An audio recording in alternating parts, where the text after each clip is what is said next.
आज का दिन ओबेरोय हवेली में खास था। सुबह की पहली किरण जब हवेली की खिड़कियों से भीतर आई तो हवेली में एक अलग सी ऊर्जा का संचार हुआ। पूरे घर में हलचल थी। सेवक सेविकाएं दौड़भाग कर रहे थे, महिलाएं तैयारियों में जुटी हुई थीं और पुरुष वर्ग एक कोने में बैठकर इस खास दिन की गंभीरता को महसूस कर रहा था। वजह थी मलिष्का की गोद भराई। जिस गोद भराई की रस्म के लिए मलिष्का ने महीनों से तैयारी की थी, झूठ और छल से अपना रास्ता बनाया था, वह दिन आखिरकार आ गया था।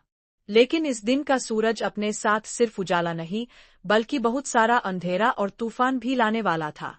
हवेली को फूलों से सजाया गया था। गेंदे, गुलाब, मोगरे और कमल की खुशबू चारों ओर फैली हुई थी। ढोल नगाड़े और शहनाइयों की आवाज हवेली की हवाओं में तैर रही थी।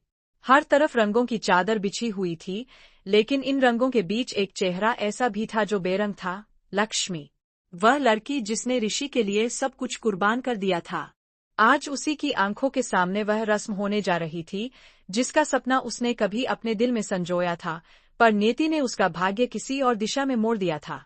लक्ष्मी आज सजकर आई थी, लेकिन उसके वस्त्रों की सुंदरता के पीछे छिपी थी टूटे हुए सपनों की चुभन। उसकी बिंदी भले ही चमक रही थी, लेकिन उसकी आंखें बुझी हुई थीं। उसने जब से सुना था कि मलिष्का की गोद भराई की रस्म है, उसने खुद को संभाल लिया था। वह जानती थी कि यह दिन उसके लिए कितना मुश्किल होने वाला है, लेकिन वह किसी को अपनी कमजोरी नहीं दिखाना चाहती थी, और शायद यही उसकी सबसे बड़ी ताकत थी। दूसरी ओर, मलिष्का जो खुद को इस घर की रानी समझ बैठी थी, राजसी पोशाक में भारी गहनों से लदी हुई, आज अपने ही घमंड में डूबी हुई थी। उसकी चालों में आत्मविश्वास कम और छल की गनत ज्यादा थी।